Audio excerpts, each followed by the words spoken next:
Zinc Media. Feel the power of knowledge. We hold these truths to be self-evident that all men are created equal, that they are endowed by their Creator with objective of human rights, and among these are life, liberty, and the pursuit of happiness.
Good evening, my fellow Americans. It is I, your lovable host, Rod, coming to you live from my bunkerized home studio somewhere within the great granite state of New Hampshire.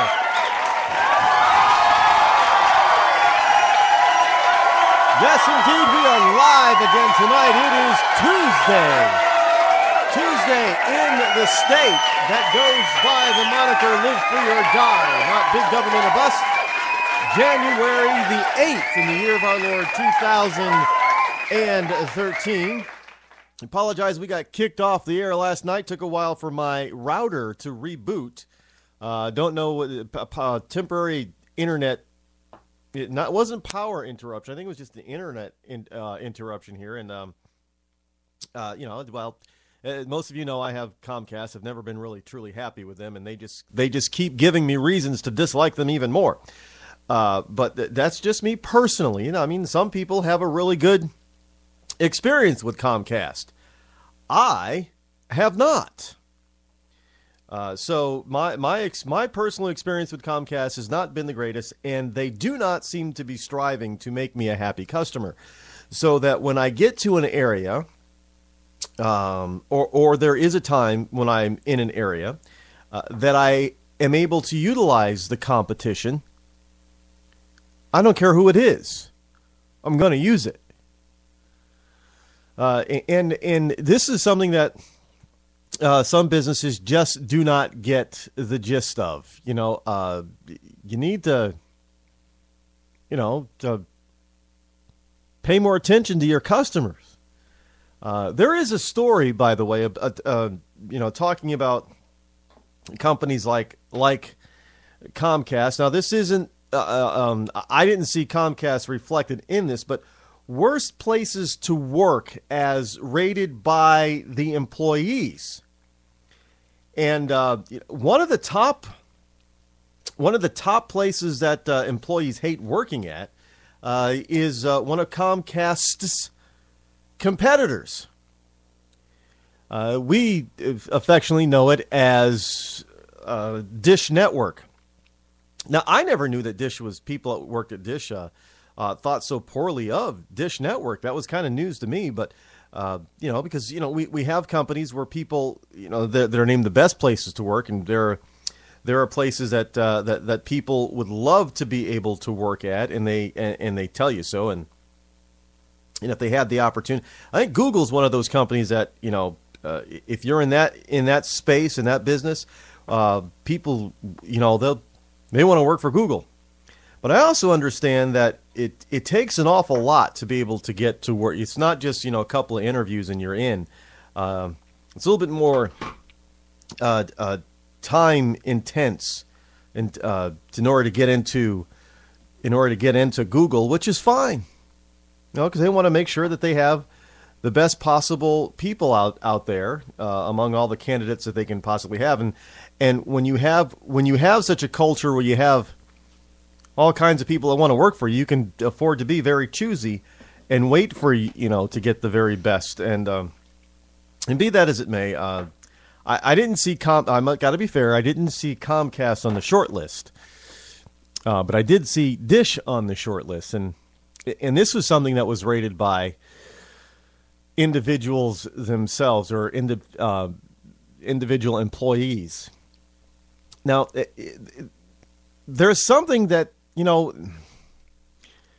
we have to understand something about corporate culture, business culture, as it were.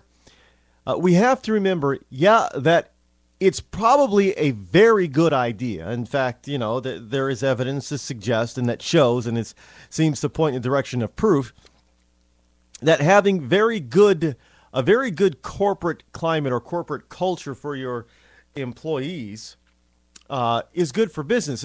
As in, if your employees like working for you or where they're working, they'll do a better job. And this is a good thing. Obviously, it works for the companies that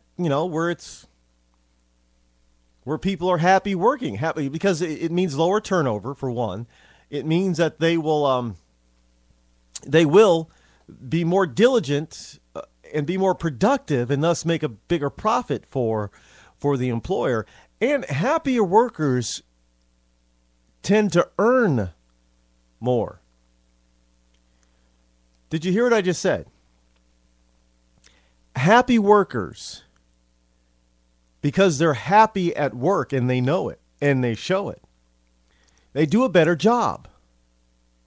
And when they do a better job, most employers are very grateful and show that gratefulness in the form of higher salaries, higher hourly wages, higher bonuses, better, benefits or what have you. All that, straight up and down the line. It means more income for the employee when they are happy at their job and they show it. These are also proven facts as well. But it's not a fait accompli that if you love your job that you're going to automatically make a lot of money. Because there are a lot of people out there that work in places that they absolutely can't stand, but they stay there for 30 or 40 years and they make a lot of money. And that's fine too if that's the way they want to live their life. But you spend a good third of your week, possibly more, around a bunch of people and in a place that you probably should at least somewhat enjoy. How difficult or how terrible is it if you currently hate your job? Excuse me. If you you spend. Well, a lot of people will probably spend 8.5, 9 hours, depending on if they get paid on lunch for lunch or not. So you got 9 hours. That's 45 hours a week. You spend another during that same time period. You spend another 40 hours in bed, 8 hours a night. So it basically leaves you about 7.5 hours. Well, actually less than that, because you got to spend time getting ready for work and then commuting to work. And then you got to spend time commuting home from work. And a lot of people, they could spend up to an hour each way. So think about it. You're spending 9, 10, 11 hours a day involved in something that you do not like. That's no way to live a life. And that's terrible to think about.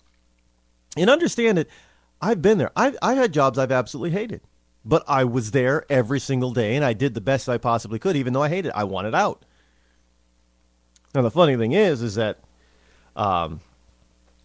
when you dislike your job so much and you want, all you want is out, the universe, if you will, has a way of making that happen, whether, it helps you find a new job. The company is laying people off and you're one of the people that's getting laid off, or the company shuts down and everybody loses their job. Or you just happen to get a new boss who doesn't like you from day one. I've had that. Get a brand new boss and he wants to bring in his, I worked for a company where we had a small office. I didn't dislike the job. It was kind of wearing and tiring on me, and I had to do a lot of road travel. Put on 700 to 900 miles per week on my vehicle. And my old boss manager, she got promoted and moved away. And they hired this guy from outside in the copier industry, came from the copier industry. And he came in, and there was 5 people in the office. And then he comes in, and he wants to bring his own people in. Within about a 6 or 7 month period, there was only 1 out of the 5 of us were still in that office. It's a whole new office. He wanted his own people. That happens. And you can bitch and complain and all kinds of other stuff, but that kind of stuff happens. You don't blame the employee. It doesn't matter. Sometimes you can be the absolute best employee that a company has, but for whatever reason, you still lose your job. You move on. Because look, I don't care how good of an employee you are, you owe the company nothing other than your 40 or 50 hours, and they owe you nothing except for paying you for the time that you've already given them. And we got a lot of people that think, well, that company owes me. No, they don't owe you nothing. Did you get paid for your 40 or 50 hours as they promised? Well, yeah, they owe you nothing. This is where all this pension crap comes in. Well, they owe me. No, they don't owe you jack. And see, you have to understand, when you go to work for someone, you agree to work for them for whatever that they have agreed to pay you. I don't care if it's $5 an hour or if it's $50 an hour. If it's $5 an hour, you agreed to it. It's not the employer's fault that he's paying you $5 an hour. It's yours. Now, people got to understand this. Well, they should be paying a fair wage. Well, why don't you make them pay you a fair wage? If they can't pay you a fair wage or refuse to pay you a fair wage, find a job that will pay you a fair wage. Even in a down economy, are people getting hired today? Well, I mean, we only created 155,000 new jobs, I know, last month, but are people still getting hired? Yes. People are still getting hired. So go find a job in an industry that you might like, that they're hiring. It's pretty simple. I'm not saying getting the job is going to be easy, but it's pretty simple. What's hard